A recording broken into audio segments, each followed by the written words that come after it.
Louisiana Beer Reviews looks at Bell's Two-Hearted Ale. This company was founded in 1985. That was when their first beer was sold. Here we are 31 years later.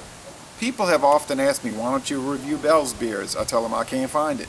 Then some people will say, I want to send it to you. I tell them I wouldn't do that. I'm always telling people that I wouldn't send me anything. Not that I don't appreciate it, but I've had instances where people send me stuff, I turn around the next week, there it is in the store here.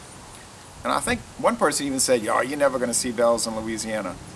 It showed up a week and a half ago, a whole big line of Bell's beers. So, distribution changes, okay? Never say never to always, all right? Who knows, New Glarus might change their policy and start sending out beers to other states.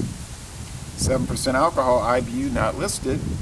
There's a date, guys, and it's not a Best Buy date, guys. It's a package date. The most preferable thing. Packaged on May 2nd, 2016. During this very month.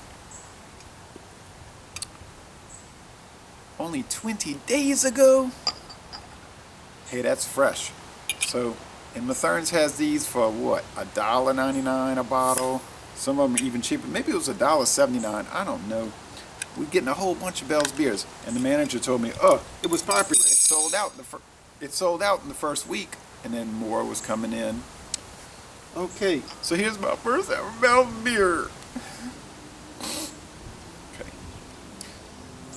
Another thing about Bell's, in 2011, 5 years ago, they received $220,000 from the federal government, the United States government, to expand their brewing capacity. And I would like to receive a grant from the U.S. government to expand my video reviewing capacity. So I would like to see that. Would it be an unfair advantage to other video reviewers? Yes, it would be. Would that be the government catering to special interests? Yes, that is true. But I would still like the $220,000. And I will make this promise to you. If anyone can demonstrate to me where Congress is authorized to give money to a brewery to expand their brewing operations, or for any other reason, I might add, I will give you $100 cash when you come to visit me in this town. I will give you $100 to anyone who can show me where Congress is authorized to give money to breweries. Oh, it might be above that section where it says Congress shall have the power to give money to beer-related activities. Okay. You can learn so much about the Constitution by reading it. But I digress. It's well,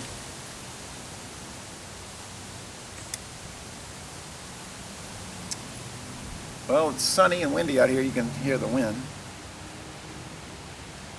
It's windy. Kind of a hazy appearance. It's bright golden orange golden, I should say.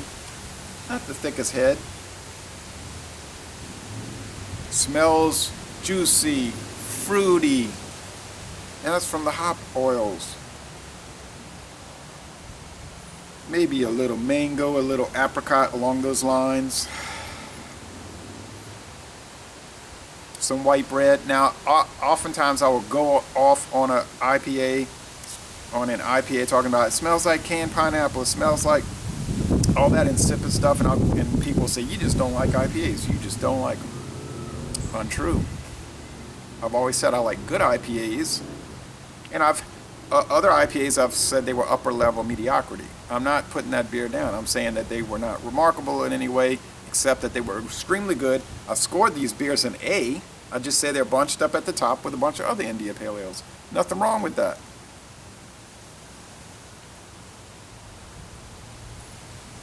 This smells really nice. Hey, look.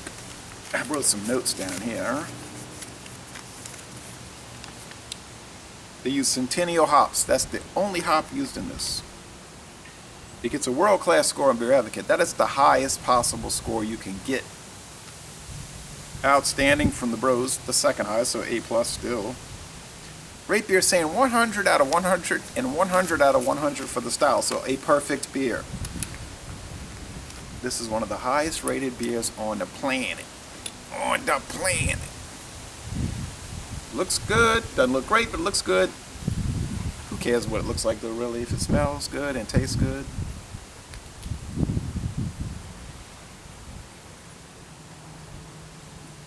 I heard a frog croaking under that shed just now. Might hear it. Come on now. Croak.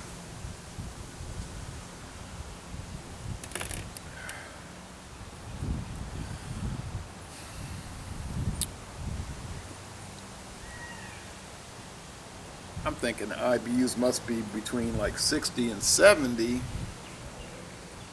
It's pretty intense, but it's not super intense. It's not overriding bitterness, but it's a strong bitter note. You know, it's there, it's prominent. That's what I'm looking to say. Yes, it has this sweet white bread.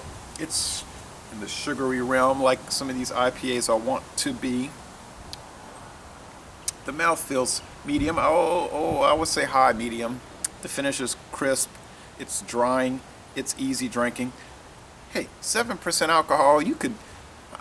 That Waldo's the other day. I was like, you couldn't drink that fast. I guess you could if you were unwise. This one is. Yeah, you could take big gulps, like you're tempted, like you want to just gulp it. I want to gulp it. I don't want to gulp it. I'm not going to gulp it, because I have to save some for the written review. If this beer has flaws, I sure would like to know what they are. I really would. Yeah, it's I'm going to go along with the brews. I'm going to say it's outstanding. It's an A+ beer. I don't know about world class. But A+, no doubt, my friends. So my first ever experience with Bell's Two-Hearted Ale, and it has a fish on the label, just like Schmidt's beers will have. And Ballast Point. And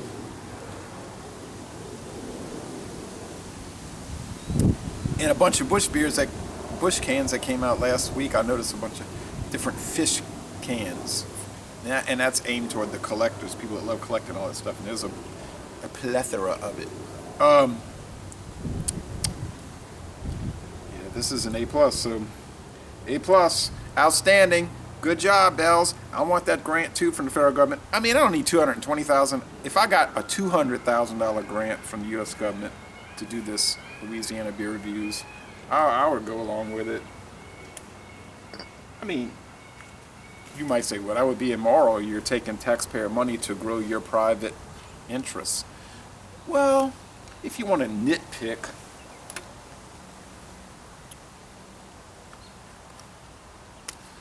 so laissez les bon temps rouler, outstanding stuff. And I'm going to end this review by saying, y'all come on down to New Orleans.